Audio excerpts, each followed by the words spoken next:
Twitter to Gavin or just the connection was good. Mm-hmm. Yeah. So. But he told me to took it down, brought it back down, did a new invite, the whole 9 yards. It went fine. So what I'm thinking is, you know how we always have connection, we got to reboot the computer, you know, and I think that's what happened down there. Well, I moved the table here at 9:45. I started sending invites about 5, 10 after 10. Yeah, it took us 45, 50 minutes really to do this thing. And right now I'm gonna have it. No, they responded. Everything was fine except they couldn't hear us. We could hear them. Yeah, yeah, that's what Kira suggested do that. So. Hey, hi. Nice to see you. Pleasure to see you. Come back. Good to see you. So is this it? This is it. The magical camera? And we are taking video for to post later. This is basically a Google Hangout. Oh, good.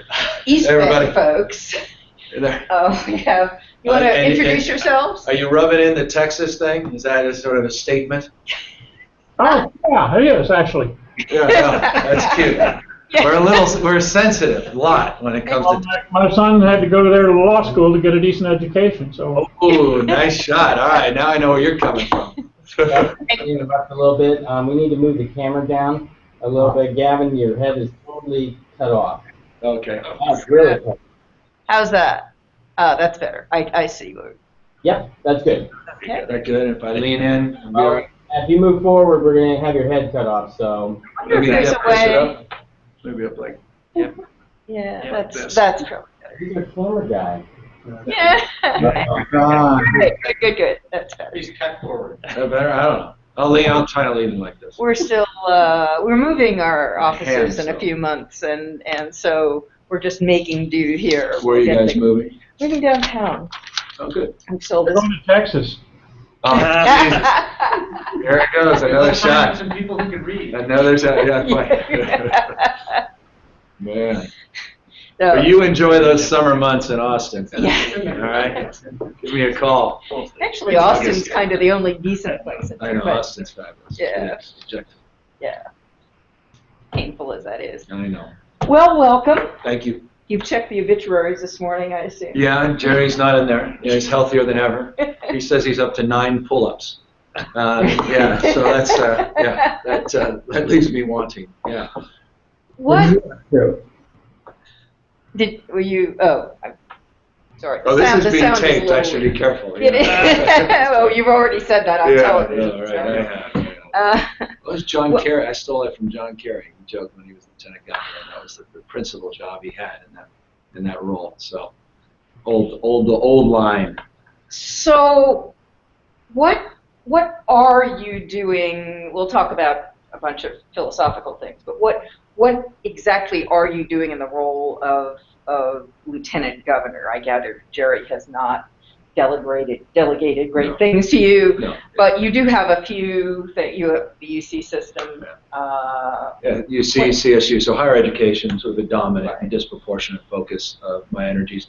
Every other year I chair state lands, and as you may know, it's just 3 members of that commission. Hey there. Hi, Dave. Dave, good to see you. Nice to see you. So you can be very active in the issues related to oil extraction, mineral leases, fracking, increasingly, offshore and onshore, the drilling issues, hydraulic fracking and slant drilling, which is the next big debate we're going to have in California. I chair the Economic Development Commission, which I've done in the absence of the governor making one appointment, which is fine. We've worked around that. So how have you worked around? There was nobody on the commission official, right? Well, there's the legislature appointed their 6 members. Oh, they did. Yeah. Okay. Governor been busy, and so those appointments have been filled, which is fine. And it's allowed me, regardless, to go up and down the state. Hired McKinsey, went out and got Brookings, did an economic development analysis of best practices all across the country. We cased other people's joints. We were there. I physically went to Texas, learned about their Texas One model, learned about the Third Frontier programs in Ohio, Pennsylvania's exports plans, Florida's work on exports. We literally went around the world, not on your dime, on my dime, South Korea and elsewhere to learn about their programs, the plug-and-play zones in Singapore, exports plans and manufacturing work that was done in Bavaria. And we put all that in a 190-page document that we distilled down to 26 pages and released that in my first year in office. Now we're coming out with an updated economic development plan, hopefully in the next 3 weeks. So I've been able to work around that. Did an economic development summit, called it Regions Rising Together. The first one was here with Tom Friedman as our keynote. The last one was in Los Angeles. The next one, we're trying to figure out the best location. So we've been working with 14 regions in a bottom-up strategy and doing all that without waiting for permission in Sacramento. Has anything happened as a consequence of that? Is anything changing? Yeah, I think a lot has. I mean, in fact, the updated plan will specifically lay out where we were and where we are. A lot of it we believe was informed. It was helped by the advocacy. Some of it was happening anyway. And we make that case in the updated document. But more important than anything else, I think we just sort of set a tone and tenor. I was very aggressive. I've been, candidly critical, where I feel that appropriate and fair critique is necessary, that we're not doing enough on economic development. I've been a spokesperson across the state, probably every chamber and most of the Rotary clubs and out there on national TV making a case for California. And working with some legislatures on creating our own economic development strategies that have been regionalized and localized, our own red teams, we call them, with some of the legislative leaders, and been very aggressive. So what do you think California is not doing enough? Well, we don't have a plan. Specific? We don't have a plan. I mean, we don't have we haven't defined our upcoming economic identity. We have an economic development office that, frankly, Governor Schwarzenegger established by executive order that was codified by the governor and legislative leadership, Go Biz. It's got better leadership now than it had in the past, and that's not an indictment of the past. It's been embraced a little bit more, and I think they've been empowered a little bit more. But we don't have an aggressive economic development strategy, and we haven't regionalized it, and we're not intentional in our efforts, as other states are. We're enjoying a cyclical recovery, not a structural one, and we're not coming close to reaching capacity from an economic development perspective. And while it's wonderful that we're back to where we were in terms of total number of net jobs pre-recession, we're at 7.4% unemployment. You've got 13 counties with unemployment north of 10%. I left Marin this morning at 4% unemployment. It was down in Imperial County when I visited Murrieta and went down to the border last week. It was in Imperial County, we're 22% in this new unemployment that data that came out in June. 4% in Marin, 22 in Imperial. We're living in two different worlds in the same state. Everyone knows this. But there's no, again, intentionality as ways to reconcile that. So you would approach each region differently? That's what we've done. We put together, we call it our whole platform, the pyramid's inverting, that any economic development, any economic recovery must be realized at the local level. You can't sell down your vision anymore. I think that's a broader paradigm and more philosophical conversation for all of us. There's incredible things happening at the local level. And so it's all about amplifying that. And so our economic strategy, why we decided to work not with Sacramento, because clearly that wasn't going to go very far, and rather than complaining about it, we worked around them, is we worked with the regions that are empowered, the people that are really doing the work. We had over 700 of them here in Santa Clara when we launched our summit. And we had all these other summits and all this other economic development work that was done to inform that summit, and did the same, as I said, last year in LA. So it's all about clusters. It's all about regionalism. It's aligning economic and workforce development strategies around a regional level. It's very pragmatic. It's very nuanced. It's very dull. I would love to say I have a 999 plan, and it's so the big pie in the sky, but it's not. It's methodical. It's aligning permitting. That's not just about CEQA, which seems to be the dominant meme, as if CEQA is exclusively the economic development problem in the state. I've got 15 businesses, 13 I never heard of CEQA, and we created over 700 jobs in those first 13 businesses without worrying about CEQA. But I worried about the folks at the planning department, I worry folks at the building department, I worry about the county folks, not talking to the regional folks, not talking to the state folks, not talking to the federal folks. So that's sort of the strategy that we laid out in that plan. Do you think CEQA needs reform? Yeah, I think you could be married and divorced with 2 kids in the amount of time it takes to go through a perfect CEQA process. I mean, who decided that? It's a world where, time value of money is self-evident. I mean, a little more flexibility. Let's adapt to new realities. Let's keep CEQA for what it was intended to be. That's not getting sued for non-related environmental issues. And I've been criticized from the special interest in Sacramento for suggesting that it can be improved. But the governor has as well, to his credit. It's been difficult. Schwarzenegger tried. Governor Brown has tried and leaned in a little bit. Steinberg led a few of the efforts that fallen a little short. It's tough. But I do think it needs to. But that's about 5% of it.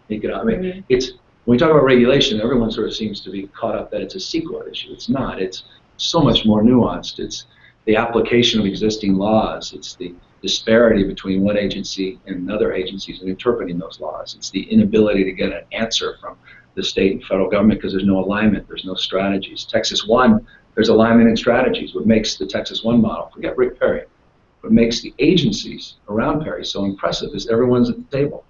They run a matrix of every single contact, where they are in the process. It's bottom up, not top down. They align the private sector to the public sector at all levels of government. There's just, again, a framework and a focus, and it transcends all agencies in that state.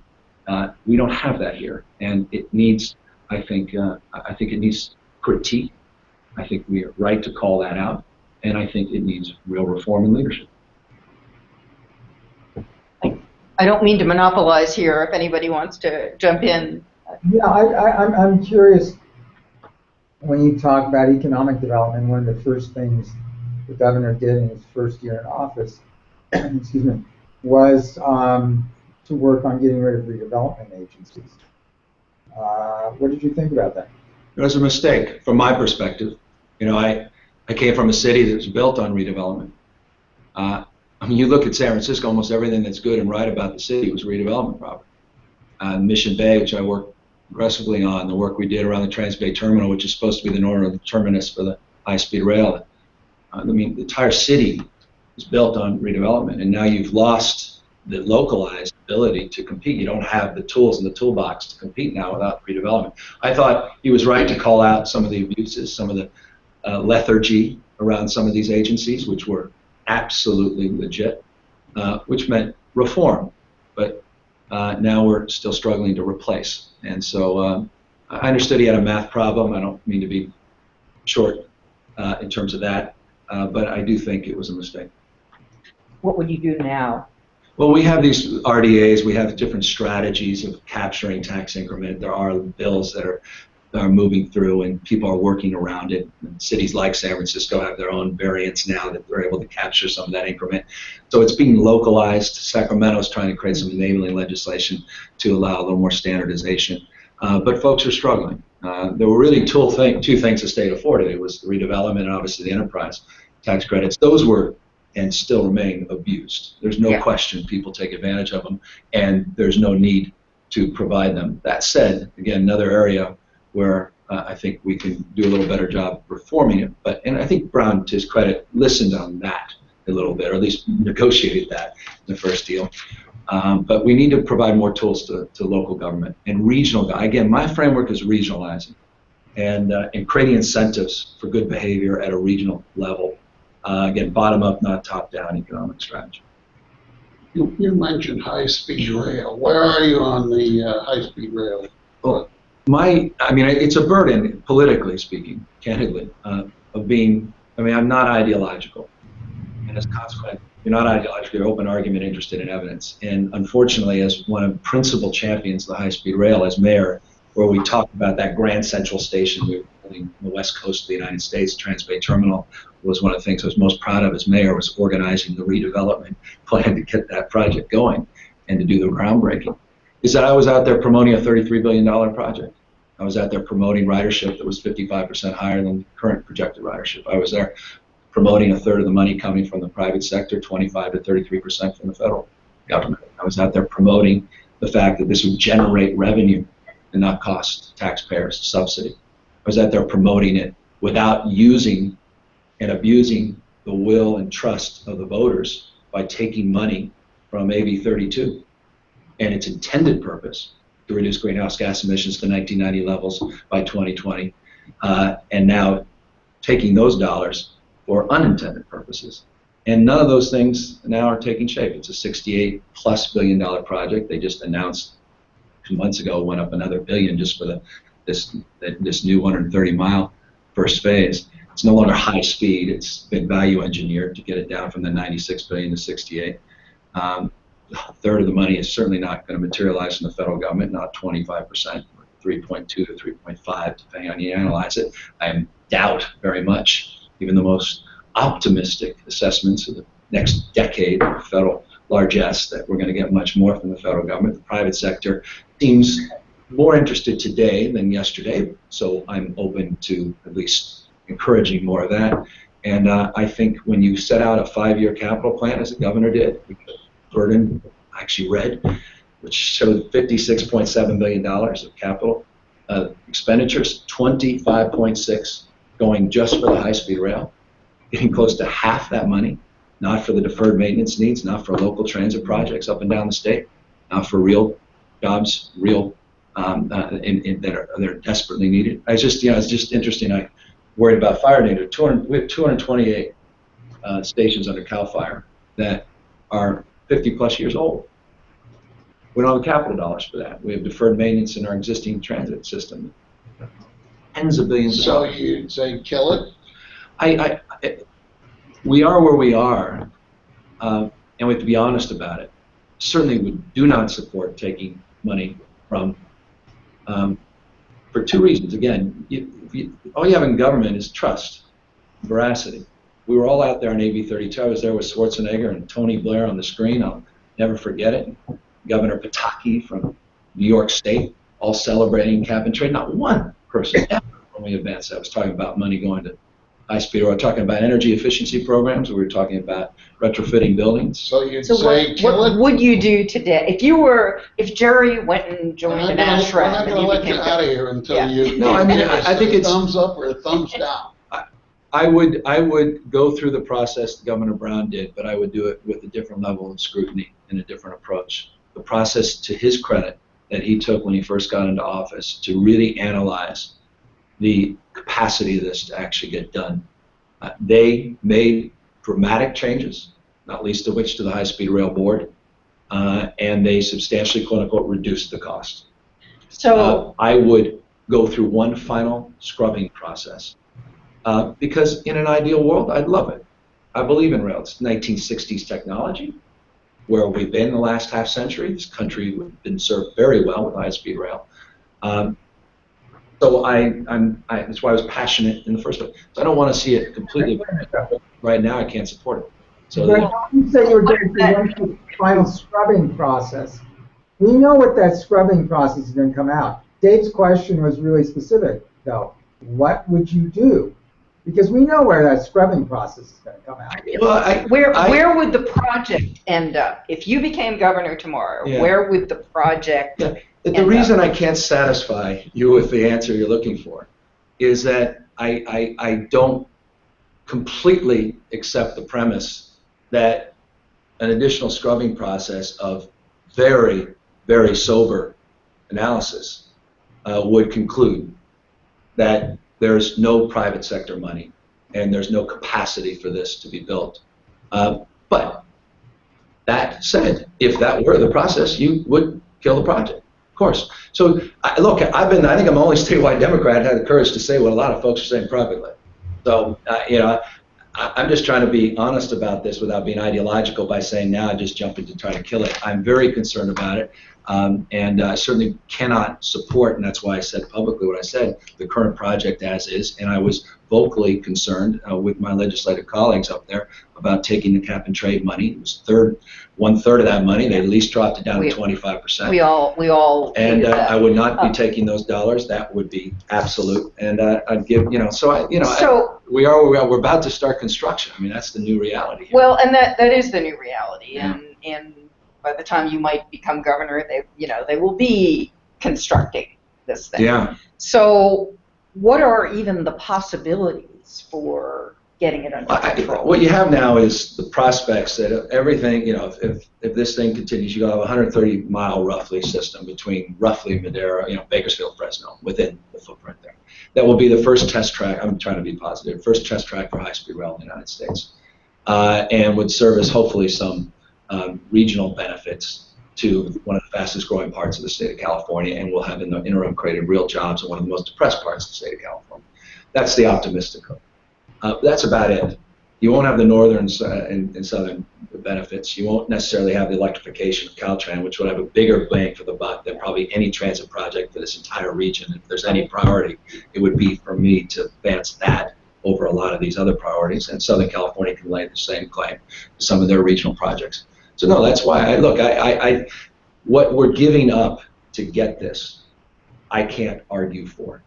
And if people can, and they simply are, I beg to differ. Good people can disagree, but the facts seem overwhelming that this project is not going to materialize in our lifetime. So you would finish that first segment and then think about where it depends. I mean, once you get sunk in, if you're billions and billions of dollars in a project by that time, we'll see. Look, this thing could be, as you know, derailed very quickly with the lawsuit that's pending. And subsequent lawsuits on the AB $32. I didn't necessarily agree with their approach on where they legally went after the critique of AB 32. I thought they should have done it from other perspectives. So it could still be derailed in the immediate, but the governor and the legislature overwhelmingly seem supportive. I don't. I've said as much, got enormous criticism. It's paid a big price. No one cares. No one should. I'm not complaining, but politically, because of that, because you break with the tribe, there's consequences. And I stand firm that nothing has changed except things look worse than they did 3 months ago when I said what I said. And while it may be absolutely true if we scrub it, and I say this because there is some interesting news about potential private sector interest in this. And that's why I can't just close off an additional scrub and just suggest that it's absolute. And there is always the prospect that the federal government potentially could put up for other regional sources money that could be patched together, put something together that's a hybrid of what we have. Well, Gavin, does it bother you at all that in the most optimistic circumstance, that you talk about, the $68 million or $69 billion or whatever it is, that's not the project that the voters approved. Not even close. Not even AB 32 bill, the money, but let's go back to the original enabling legislation, which talked about San Diego to Sacramento. Those two wings have been cut out. There's, it's not high-speed rail anymore. It's not all of these other things. Is that really the project? No, I think I began by 100. I mean, I think I said precisely the same thing. We started with 33 billion. It went to 96. We value engineered it, so it's no longer quote-unquote high-speed rail. It's higher-speed rail. By sharing rail in northern and southern terminus, you're right. We're not going to Sacramento. We're not going to San Diego. But those are always second-phase considerations. But nonetheless, you're correct. We wildly overstated the ridership projections. We manipulated some of the revenue projections. There's only one true high-speed rail system in the world that generates real profit. I thought there were two. And I remember when President of France was here a few months ago, I complimented him on being one of the two, and he laughed. And his ministers laughed. I said, what do you mean? They said, well, don't believe what you read about us generating profits on our high-speed rail. The only one is Osaka that generates, and that's a different kind of concentration, urban concentration. So this is going to be a subsidy. The bonds you double the cost of the bonds is the actual cost to the taxpayers of repaying them. You're absolutely right. It does bother me. That's why I said what I said, and it should bother a lot of people. And I wish more people would say what they think. And you know what? It's a growing issue I have with politicians, period, of all political stripes. And it makes me sick to my stomach, and that's not very political of me to say, or politic of me to say, on a lot of issues. That's why I came out on on the decriminalization and legalization of marijuana. I want to do it in the right way. I'm sick of people saying that privately and not saying anything publicly. I hated that, the gay marriage issue. I hate it with a lot of things. You know, I think time we step up. But problem is, navigating the white waters of politics, particularly in Sacramento, dominated by special interest on both sides of the aisle, it's difficult to succeed in an environment where you're actually being honest about what you think all the time on issues that have a strong base of constituent support. You know, I hope I'm trying to be thoughtful about this. I don't want to take cheap shots at the high-speed rail. I get the arguments in favor of it because I was promoting them for years. It is a big economic development project in a place in the state that desperately needs it. There are real jobs behind this, real people that will benefit from this in the short run, but the long-term interests of California won't be served by the short-term interests of Sacramento on this one. How about another, maybe a so much easier issue, Delta water issue, and I know San Francisco has. Not much easier. Yeah, I know. Yeah. And also has all the same sort of ramifications in terms of cost, in terms of north versus south with the Central Valley. San Francisco isn't as impacted. But where do you? I think the governor. So here's my thing. I publicly tried to temper my point of view, though this will be made public. Perhaps it won't be as private, because I respect the extraordinary difficulty that is entrusted to the governor and the legislature to try to fashion something to address this, the #1 issue in the state of California, water. I am confident the governor will compromise on the 2-tunnel proposal. Very confident, perhaps too confident. That said, I don't support the $25 billion 2-tunnel proposal as it currently exists, but with confidence that the governor and the governor's office will be willing to negotiate. That said, it seems to me a solution that is an old industrial one-size-fits-all solution to a problem that I think needs a more modern and distributed solution. I am more aligned with some of the proposals NRDC and others have come out with, which do not completely negate any consideration of large-scale conveyance, but certainly not 135-mile or 45-foot wide tunnels that are larger than the channel between England and France.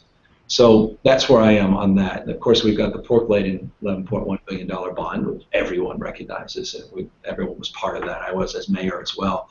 And everyone had to add a bike lane here and Lake Tahoe and a little bit here to sprinkle it on. And people recognize we need to fix that.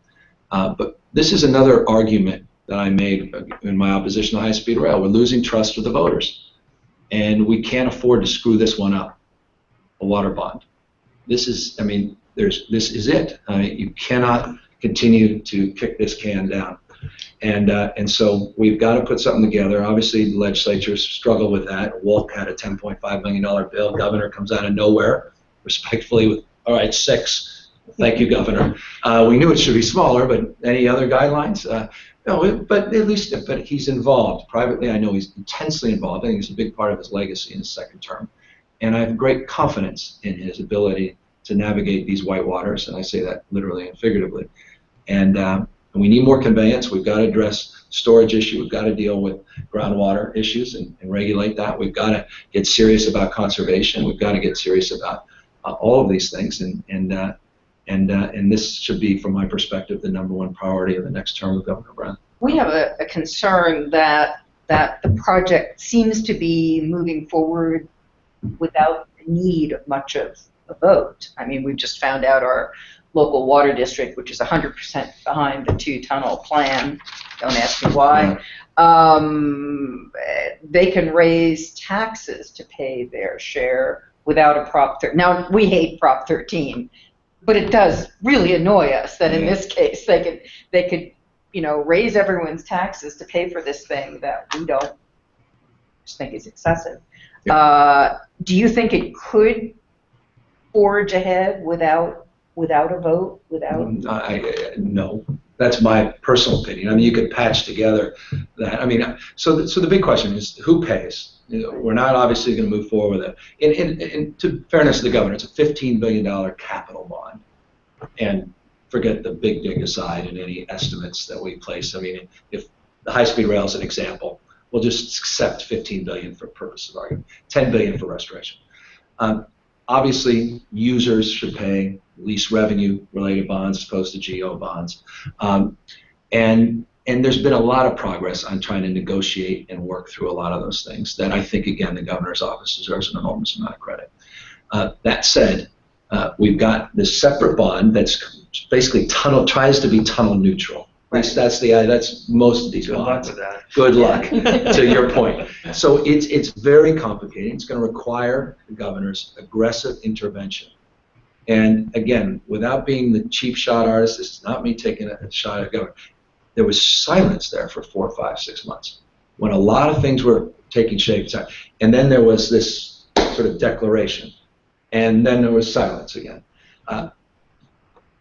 I look forward to his re-election and a very, very diligent and aggressive framework of leadership around this to bring everybody together. But it's going to require a vote. Yeah, I mean, you talked about how we can't afford to kick this can down. And I assume that was the down the road analogy.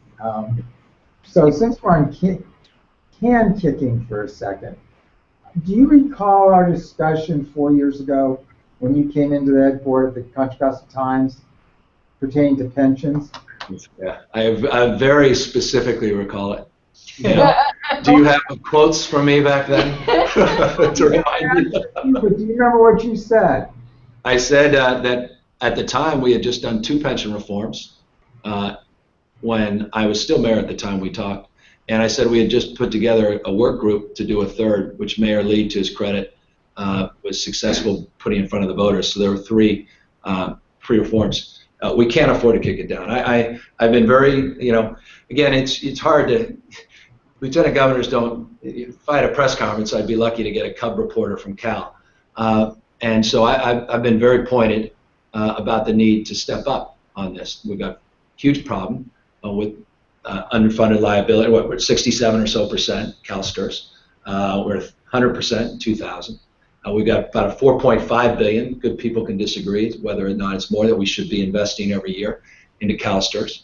It's a political process because CalSTRS, as you know, is unique because it requires the legislature and the governor to make determinations.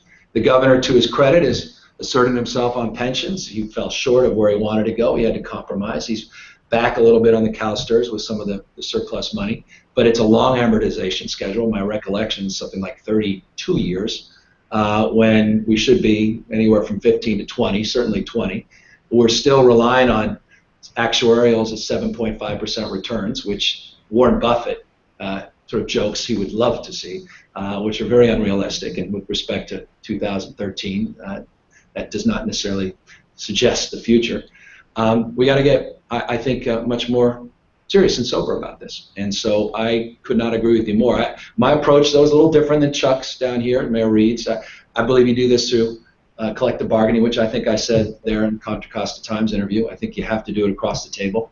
And we did that in San Francisco. We didn't get everything we wanted. The first reforms we basically bought, which was unfunded health care, which was a little different.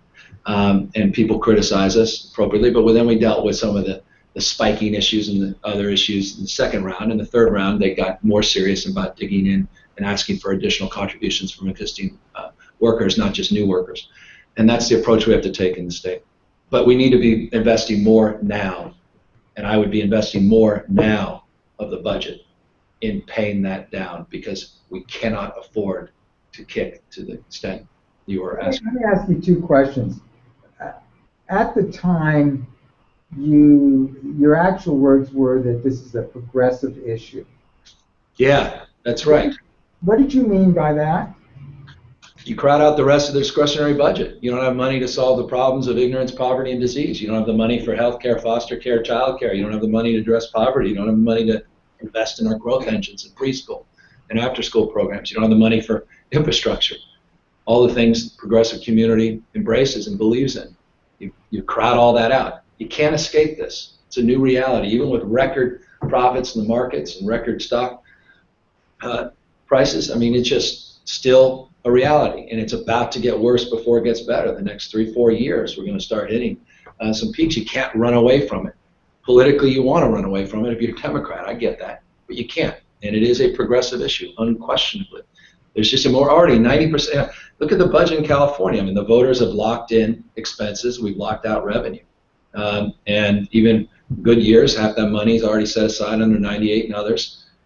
You got only a few bucks in discretionary revenue, and now these dollars are being taken away to pay for these things. You saw David Crane, who I know drives some of my friends crazy, but David's put together some really interesting articles on this, which I think reinforce the progressive point, where you look back at 2007 expenditures and where we are today, and how we've gone through the roof on the healthcare side and some of the related pension costs, and how we're stagnant on the health and welfare side and dealing with the serious challenges of poverty in the state. And so we can't hide from this. But my approach is not just to take cheap shots and pull the rug out from others and then throw it down on folks in a big ballot initiative. It's try to work these things out, which at least in my history we've been able to do a little bit better than some other cities instead. As I recall, and that's essentially what you said 4 years ago, as I recall, you said it when we talked to you during the primary election, if I remember correctly. I may be, but it was before the general in San Francisco, because as I recall that year, there were two competing pension reform measures on the San Francisco ballot, where there was talk of different measures. Oh yeah, I was just reminded that was a Dachis thing. Well, that's an example. I just don't. It's just not my style. It's not my approach. Jeff came in out of nowhere and just threw this thing down, while good folks are working across the table to do it, I think, in the right way. I just thought that's the wrong way. It's just not my approach to governance. You want to go fast, go alone. You want to go far, go together. His was a fast approach. I don't think it gets us very far. And I think it's example by the fact that Mayor Lee was able to take the next iteration and build consensus, get 70+% of the voters to support it 7-8 months later. And Jeff's nowhere to be found on these issues with respect. I mean, rhetorically he is.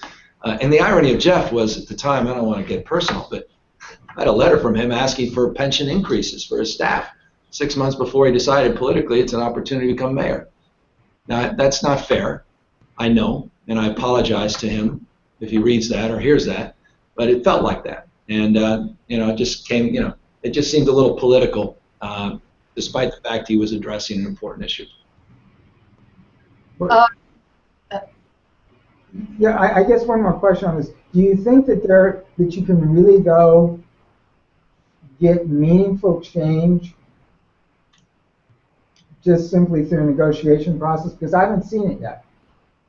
Yeah, I do, and you may say that's naive, and boy, I would respect that point of view, and I do, because you can't escape reality. And we're getting to that point where everyone has to understand, again, it's a math problem, that we have to address this. But I've never felt, and I said this even back then, it's very difficult just to solve it, just to get it done. It took decades to build up this problem. And it's not a quick solution. It's not one thing's going to say. It's like saying MOOCs are the answer to solving the crisis of higher education. They're a part of the solution. And so it requires, I think, the kind of incremental approach that cities like San Francisco and other cities have led, but with some urgency. And I recognize that urgency. You can't wait another decade for this, quite the contrary. And I think, again, Governor Brown recognizes that. He had to deal with the reality of a legislature that didn't want to go as far as he wanted to go with his original proposal. He got somewhere, just as Schwarzenegger got somewhere. And he's got to come back. And until we get this cost curve substantively addressed. That's, again, if you were, we didn't have these groups and we didn't have this reality around us, perhaps we could just fix this. But he's got to come back. He's got to do more? Oh, unquestionably, and I think he's going to do more. I know he's going to do more. I know he wants to do more. And his own proposal purported to do more than what is currently achieved. So by definition, I think that's exampled. So we can't escape this. But again, there's a right way, humbly, from my perspective, and maybe I'm been in this racket for too long and I have that approach. And then there's a way that I'm not sure is going to achieve the success as readily as some believe, because I think they'll do everything to defeat it, and then you're set back. What do you think of Janet Napolitano? I mean, I think I know you've disagreed on Uber. And things. Well, yeah, I mean, yeah, I thought they were too quick to well, the irony of that was the week before I put out a letter about the importance of commercializing innovative ideas and embracing innovation, and then we say, no, we're not going to reimburse you for any of the share economy, and from Sidecar, Uber, and Airbnb and others. Didn't understand that, but no, I think it's. I really like Janet. I think she's incredibly capable. She's a leader, the definition of a leader, and she's done, I think, a very good job at working across working with labor, working with student groups, working with to smooth things over, because things weren't so good before she got there, and she's done, I think, a very admirable job in that respect. It will be interesting what the next big idea is, because higher education's on a collision course with the future. It's a system that was designed for a world that no longer exists. We have an industrial model of education, period, and higher education. In a world with mass production, we created a mass educational system. Well, that world no longer exists. And so I'm not interested in the status quo ante. I'm not interested in just arguing for more of the same, because I don't think the pedagogy is necessarily sustainable and relevant in a world where more and more companies, particularly in Silicon Valley, are looking at certifications as opposed to degrees. So something big is happening in this world, and we have to reconcile that. And if we don't lead in those reforms, someone else will. And we're living in a state. I put out a higher education report with an organization called CED. I've done a number of summits around this, and next year we're going to do a big one statewide in March, if I'm fortunate enough to get reelected, bringing together all of these reform groups. And it's not a summit, it's an action agenda. It's more like CGI. It's a pledge agenda. I have no more interest in, there's been plenty of reports on reform and ideas, including ours. It's what are we now going to do, what are the three systems committed to? But the fundamental is we start not with what the systems need, but what the state needs. Everything's been focused on what the systems need, as opposed to what the state needs. Got to ask a better question. That said, Janet's more than capable of helping us lean into this, and I'm looking forward to some of her ideas and supporting her on some of these changes. Are there other things about the system, or are there specific things nearer term that you would like to see happen? Yeah, well, I think if you were going to ask me, so what are the three things that will define? I think you'll appreciate this a little bit. That will define the debate in Sacramento for the next 10 years, for that matter, in this country. I think an issue of debt and entitlement, absolutely. How you fulfill the promises you've made in the past and address the present and the future. Number two, the issue of energy and climate change, just simply not going away. And that's self-evident with the water discussion. And the fact that, just interestingly, it means a little bit, not much, but the hottest 6 months in history, recorded history in California. And addressing the issue of the merger of IT and globalization, moving from a connected to a hyper-connected world, the disruption that you guys write about and experience every single day down here, which is perhaps the most profound thing happening. It's changing everything.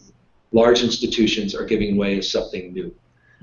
You've seen that in media. You understand that. I don't have to burn you with. You've seen the financial service industry. We're seeing that with the share economy. We've certainly seen that.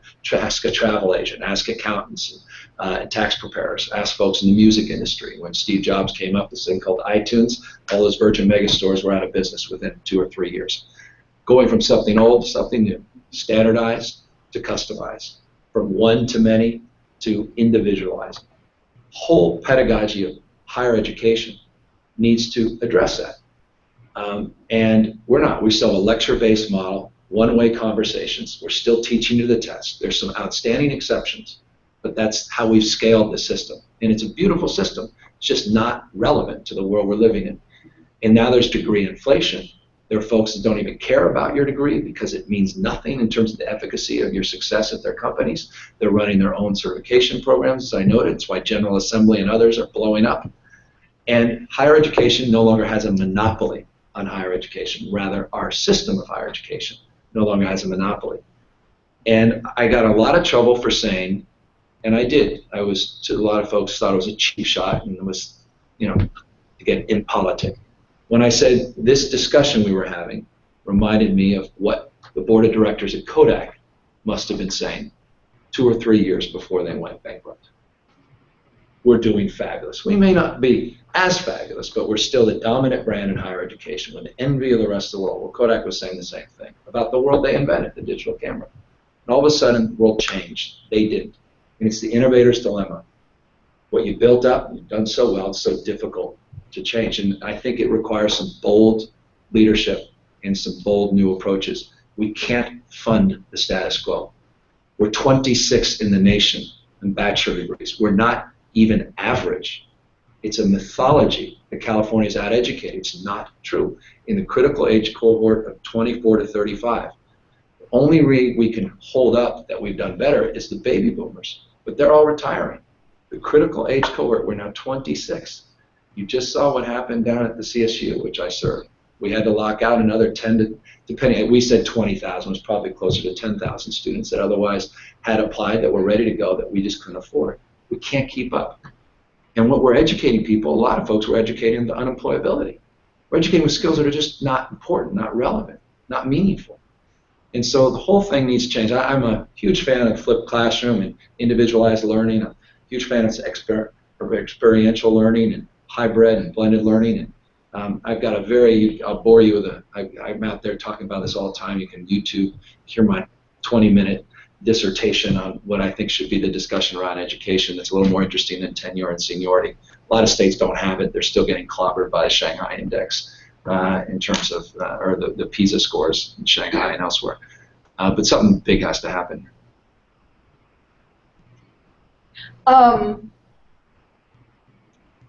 You mentioned the State Lands Commission. Yes, don't forget us. What do you think of veto question? Oh gosh, it's always the last question. Yeah, well, we're not quite at the last question Oh, yet. we're not. Oh, I Okay. guess we're getting close. We're trying to mediate that. Are you? Yeah, we've been quietly trying to do that, less quietly as of 10 seconds ago. I don't know that we can. I mean, the idea of eminent domain creates a real precedent that potentially is problematic up and down the state. I'd like to see us try to avoid that. I appreciate the stress and frustrations creative folks that demand access and believe in the right of access. His legal claims have been very interesting, though, as well. Yeah. One has to deal with that reality. Yeah. And so we've reached out to all sides, and we're trying to see what we can do. I don't want to overpromise. When you say we. I say we, me on behalf of State Lands, now State Lands, because we've got a superstar executive director, Jennifer Lucchese, who's just as good as it gets. And she doesn't know if she can figure. We're just going to see what we can do. And I think that's a better approach to the governor signing eminent domain bill and then going full tilt in a long, protracted legal proceeding that could create precedent that could be very problematic up and down the state. As much as I appreciate people's desire to do that, I'd like to see if we can negotiate a way out of that. That's interesting. We just posted online an op-ed from Jim Moriarty from the Surfers Foundation, sort of firing back at for his. Yeah, it's unfortunate. Vinod's been a leader in terms of sustainability and environmental stewardship in a lot of ways. I hate seeing this happen. Joe Kachet, who's their attorney, is a great friend of mine. But full disclosure, one of my big investors in my businesses. So I don't. When you can, if there's ways to find a solution outside of courtrooms and PR and all that consternation and stress, I'd like to see that happen, and that's a big part of the role of State Lands. If you were, let me bring you back to education for a quick second. If you were superintendent of public instruction, say, instead of lieutenant governor or wannabe governor today, what would you be saying about the Vergara decision? Well, I'd actually find myself having to say something. It's been pretty quiet, all of us, isn't it? I met with David Welsh yesterday, Students Matter, just coincidentally. And I'm trying to understand the ramifications of this more fully. And I've been meeting with a lot of folks on this issue because I do appreciate people's frustration that the governor, myself, and Attorney General and others have been pretty quiet about this. It's never been, but this is a quite honest bit. I think it's a profound decision, certainly, and impactful. And it's already changing the discussion debate up in Sacramento. People are trying to obviate it by legislating ways to see if we can actually avoid having to go through the appellate process and meet the spirit of what the judge is looking for. Obviously, there's concern that it won't go far enough. Clearly, we need some changes. I am just of the opinion this is not, and you will call this a punt, and you should if that's what you feel, and you will if that's what you feel. It's not my issue in this respect. There are dozens of states without seniority and tenure, as I said, are getting clobbered. Massachusetts is the top performing K through 12 education system in the United States of America. They're a full 2.5 full school years behind in math their counterparts in Shanghai. 2.5 full school years. We have a systemic problem that's so much deeper, and that's what I'm focused on. And so, while seniority and tenure tend to be the sort of the dominant meme of the reform focus, my issue is then what? Then what do we do? Because it's just simply not good enough in terms of. If I may, the issue is really not in that decision how we compare to other states or how we compare to other nations. The issue is within California, the disparity of education between groups. I mean, that's at the heart of that decision. Yeah, it is that as well. I think it's both. It's our ability to educate our kids, period, exclamation, and to compete in a world with the backdrop of the global reality of a world where we're now competing with folks around the planet. So I think it's both. I think you're absolutely right. I mean, that was certainly a spirit, was a socioeconomic spirit that was literal as it relates to the plaintiffs in the case. So does the judge have it right? I don't know. I'm not convinced that that's the issue. That's why I met with David. That's why I've met I met with folks. I met with who was it? Someone else last week in Long Beach was also part of the case.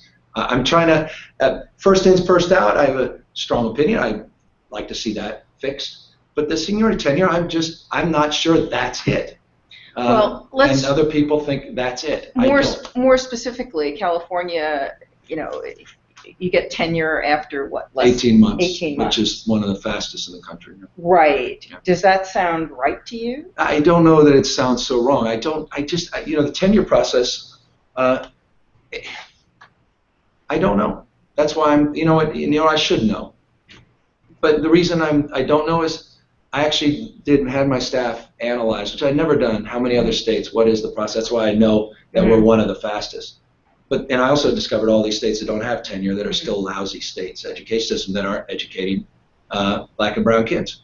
So looking looking within California and looking at the equity issue, even if we can't compete with Shanghai, within California, see if you're in San Jose, I can point to different schools with different test scores, and you look at the folks in them, and you understand what is getting a different level of teacher than others.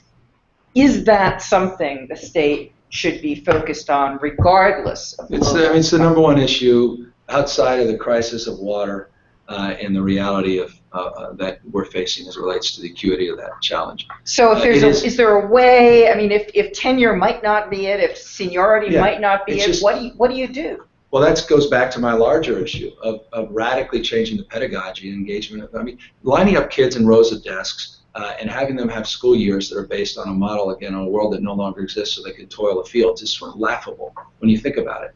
And so I appreciate the raging debate with the reformists on seniority and tenure. It seems to me rather trivial in light of the profoundly significant problem we have. But this is now with pensions, you say you've got to be incremental.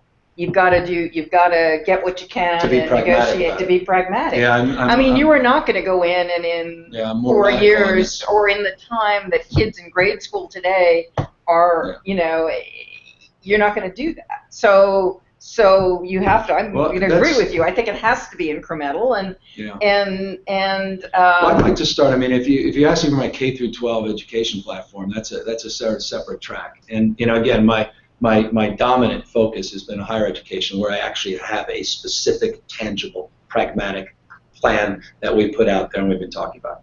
But if you want to pull back my thoughts on this, which I would be more than enthusiastic to come back with a much more comprehensive view. You've got about 100 schools that represent about 50% of all the dropouts in the state. I'd start there incrementally. You've got 1,050 schools. Why can't we start with those 100 schools and aggressively push interventions. And Isn't that what the court decision attempted to do? I mean, go to those, aren't those exactly the sorts of schools that were the focus of the court decision? well, yes and no. The court decision seemed much more broad. There certainly wasn't a dropout discussion. It was about first in, first out. It was about discipline. It was about seniority. It was about tenure. And that's my deep discussion. I didn't read the decision until yesterday in preparation with David to try to more fully understand the consequences of that decision. So I'm not convinced it was what you're saying. It was certainly a component of that. But that said, the broader issue of K through 12 is, for me, and I appreciate the focus on teachers in terms of the track of tenure and seniority, is a much different frame. It's not about rows of desks. It's about teachers. I won't get back to the blended learning. It's about flipping the classrooms. It's about teachers and coaches and mentors. I have a Montessori approach in terms of what I think is most successful. I'd like to see people at all age groups, not just based on their data manufacturing, being lined up in rows of desks. I don't believe in that broadcast model. I think you should be teaching creativity, collaboration, contextualization. I think you should be teaching a whole new critical framework of thinking and analytical skills. I have a much broader framework of what I would like to see the debate in California be around educational reform than the issue of seniority and tenure. And that's just where I've been focused. Charter schools. We had 13 or so when I left as mayor. We supported a number of them. One of my favorites was targeting dyslexic kids, which I've struggled all my life with dyslexia. I have no ideological problem. There are a lot of great charters. There are a lot of terrible charter schools. And like anything, they should be evaluated for their effectiveness, period, exclamation. I have no ideological opposition. I was there at both KIPP school openings as mayor, and notably the Bayview KIPP school, which, by the way, struggled a little bit in San Francisco, and obviously their Western Addition school has been a huge success. And there's a great model. There's a KIPP elementary school down in Southern California, which apparently is a phenomenal success with bringing technology and blended learning that is worthy of I think, a lot of focus, and I'm going down there to visit. Yeah. So I've never been, I'm not, but charters were supposed to challenge. I mean, Bill Clinton was promoting charters, and, it hasn't been the solution. It was supposed to scale competition, and I don't know that it's done everything we promoted it to do, but they've been important, I think. Fracking. Yep, I was down, you guys are getting me, it's just interesting. I was down with Oxy in Long Beach on Tuesday, visiting their fracking sites. Again, this is the burden of not just saying I supported or opposed to it and don't know what the hell I'm talking about. I was deeply briefed on the difference between hydraulic fracking and pack fracking. If you guys are experts in pack fracking, it's news to me because I would confess I didn't meet anyone in Sacramento was. Now I'm a little bit more versed. That's Political Action Committee fracking? Yeah, no, I see that pack fracking, not money. But very different fracking going on in that Long Beach area versus what's happening in the Central Valley, and certainly different fracking than exists back east. So, boy, I came away more educated about the nuances of this, and more committed, candidly, here's your answer, to the process that Fran Pavley bravely advanced, which I supported in the beginning, and boy, after my day down in Southern California, reinforced. And what will happen invariably is everyone will read that and say, see, I told you so on both sides. They'll edit whatever their perspective is, saying it's absolutely devastating the environment. Others will say it's absolutely safe, and we proved ourselves right. And then the debate will begin anew, and state lands will be part of that very directly, since those wells go through, at least those state-related licenses go through our commission. So I'm looking forward to that discussion. But I'm not, I'm not where a lot of other folks are, just kill it, it's over, out. And maybe it's because I fly in airplanes, and maybe it's because I drew down here. And maybe because I don't like importing oil. And maybe because I recognize it's a much more complicated issue than some of my more extreme environmental friends do. We've reported the Pavley. Good. I think you should. And all people do criticize some of them, on the environmental. I mean, no one has been more, I think, principled in her environmental stances than Fran. Yeah. I think they should have given her the benefit of the doubt. Some of We these groups. pointed that out a time or two. Yeah. No. So I'm firmly in her camp, and the governor I think has been very thoughtful about this. Again, it's not politic for me. I think the politics are come out against it. But I can't. Not at this stage. I may, but I want to see this report. And we have very highly. It's very different than Oklahoma. I got a tutelage on Oklahoma fracking, where there's basically no environmental standards, and there's a whole different thing with seismic activity there, et cetera. It's very, very different. And the water issue is very complicated as well. Because as you know, with oil, we extract 97% of the oil we take out. It's water. 3% is oil, a little bit is natural gas on top. And that's all, most of that's